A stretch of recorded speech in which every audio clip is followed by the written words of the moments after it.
দখলদার চাঁদাবাজ তাদের রাজনৈতিক পরিচয় না দেখে তাদেরকে আইনের আওতায় আনেন। কারণ যারা চাঁদাবাজ, সন্ত্রাসী, দখলদার তারা কখনো এই দেশের জন্য, দলের জন্য, সমাজের জন্য তারা কখনোই ভালো মানুষ হতে পারে না। মসজিদ এবং মাদ্রাসা ভবনের কাজ শুরু হবে। আমি বিশ্বাস করি এই মসজিদটি শুধুমাত্র ধর্মীয় অনুভূতির মধ্যে সীমাবদ্ধ নয়। এই মসজিদের মাধ্যমে ইতিমধ্যে আমি শুনেছি যে ওনারা বিভিন্ন সামাজিক কর্মকাণ্ডের সাথে সম্পৃক্ত থাকেন। সামাজিক বিভিন্ন উন্নয়ন কর্মকাণ্ডের মাধ্যমে এই মসজিদ কমিটির ব্যক্তিবর্গ তারা কাজ করে থাকেন।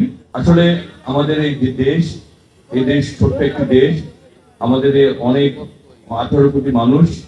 আমরা যদি শুধু মনে করি যে সরকারই আমাদের সকল সমস্যার সমাধান করে দিবে, তাহলে আমরা এই দেশকে এগিয়ে নিয়ে যেতে পারবো না।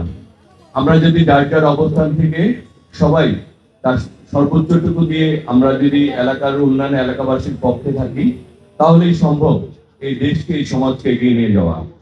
আমি আজকের এই মসজিদ কমিটিকে এই কারণে অনেক অনেক কৃতজ্ঞতা জানাচ্ছি যে তারা ধর্মীয় নিয়ম কানুনের মধ্যে নিজেদেরকে সীমাবদ্ধ না থেকে ধর্মের যে মূল লক্ষ্য, যে মানুষের পাশে দাঁড়ানো, এলাকার উন্নয়ন করা, মানুষের দুঃসময় তাকে সহায়তা করা, অথবা এলাকার মানুষের কাজকর্মে নিজেদেরকে সম্পৃক্ত করা, এই জায়গায় যে নিজেদেরকে সম্পৃক্ত করেছেন, এলাকার উন্নয়নে কাজ করে চলছেন, এই জন্য আমি তাদেরকে অনেক অনেক শুভেচ্ছা, ভালোবাসা ও কৃতজ্ঞতা জানাচ্ছি।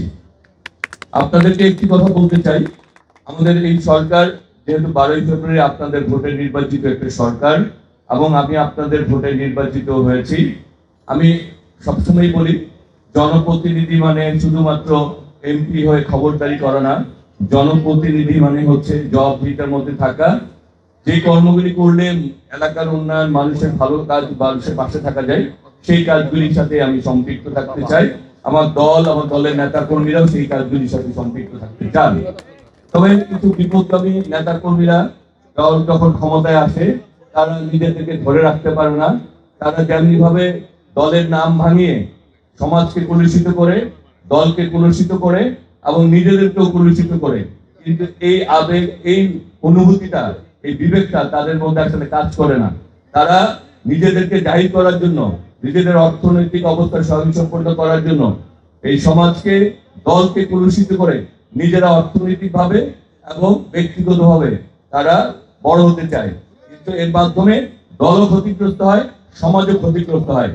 সেই কারণে আজকে আমরা আমাদের দলের মাননীয় প্রধানমন্ত্রী জনাব তারেক রহমান এবং আমরা বলি, যারা এইসব অপকর্মের সাথে জড়িত তাদেরকে আমরা আইন শৃঙ্খলা বাহিনীকে সবসময় বলছি যে যারা মাদকের সাথে জড়িত তাদেরকে আপনি আইনের আওতায় আনেন।